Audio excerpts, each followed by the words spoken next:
Bonjour à tous et bienvenue sur ce nouvel épisode de Cryptomatique. Vous êtes avec Riansu et aujourd'hui nous allons parler de Yield for Mint, son fonctionnement et les risques qu'il comporte. Mais avant de commencer, j'aimerais vous inviter à vous abonner à la chaîne. Si vous débutez dans le monde de la crypto-monnaie, nous avons aussi une autre chaîne du nom de cryptorobin.fr pour les plus avancés. Abonnez-vous pour rester à jour. Et donc cette nouvelle vidéo parle de Yield for Mint, de son fonctionnement et des risques qu'elle comporte. Nous allons mentionner également les plateformes et les protocoles de Yield for Mint les plus importants. On commence tout de suite par la définition. Alors, il faut savoir qu'à l'heure actuelle, DeFi représente l'innovation dans le domaine de la blockchain et avec elle de nouveaux concepts ont émergé. Yield for Mint en fait partie, mais qu'est-ce que cela signifie concrètement? En termes simples, le Yield for Mint est un moyen de générer des récompenses à l'aide des crypto-monnaies détenues. Souvent appelé liquidity mining, le Yield for Mint est un processus qui permet aux détenteurs de crypto-monnaies d'immobiliser leurs fonds et de gagner des intérêts fixes ou variables. Cela ressemble un peu aux prêts offerts par les banques dans les devises fiduciaires. Le montant prêté est remboursé avec intérêt et en ce qui concerne le Yield for Mint, les crypto-monnaies qui seraient autrement bloquées dans un échange ou un portefeuille sont prêtées via des protocoles DeFi pour apporter des récompenses aux propriétaires. Comment fonctionne le Yield for Mint? Alors le Yield for Mint est étroitement lié au AMM et implique le plus souvent des pools de liquidités et des fournisseurs de liquidités. La première étape du Yield for Mint consiste à ajouter des fonds à un pool de liquidités. Ce pool alimente un marché où les utilisateurs peuvent échanger ou emprunter des tokens. Étant donné que l'utilisation d'une telle plateforme implique la charge de commission, les fournisseurs de liquidités sont récompensés par les commissions générées en échange du placement de leurs fonds dans le pool. Les primes sont payées en fonction du montant de liquidité avec lequel le fournisseur a alimenté le pool et selon les règles du protocole. Les fonds déposés dans un pool de liquidités sont généralement des stablecoins indexés sur le dollar américain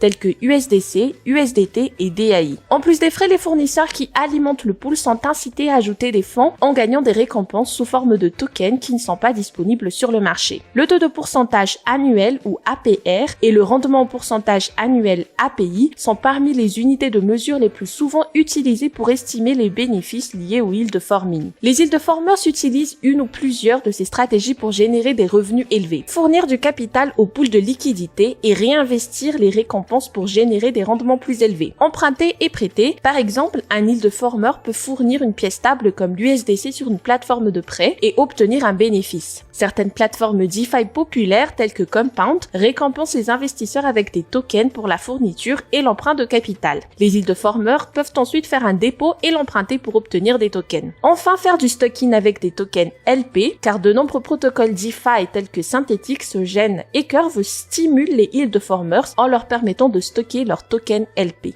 Pour parler des risques du Yield for Mint, maintenant, il faut savoir que justement le Yield for Mint n'est pas sans risque et les stratégies qui vous permettent de générer des revenus élevés sont complexes et recommandées uniquement pour les utilisateurs expérimentés. Parmi les risques possibles, il y a le risque de liquidation. Lorsque vous empruntez des actifs, vous devez offrir un dépôt de garantie pour le prêt. Si la valeur de la garantie tombe en dessous du niveau fixé par le protocole, le dépôt peut être liquidé. On parle aussi de impermanent loss, lorsqu'un investisseur fournit des liquidités à un pool et que le prix des actifs investis change après un certain temps, le ratio doit être rééquilibré et il y aura alors une perte temporaire de fonds. Les risques liés également au smart contract, par exemple les bugs de contrats intelligents, les mots de passe administrateurs, les risques système et les changements de plateforme. Et finalement les risques spécifiques à DeFi, tels que les attaques contre les pools de liquidité. Quels sont les protocoles et plateformes de Yield for Mint? Alors les Yield formers utilisent diverses plateformes DeFi pour maximiser les bénéfices de leurs fonds mis en jeu. Parmi les plus connus, il y a Compound, MakerDAO, Uniswap, Aave, Synthetix ou encore Balancer.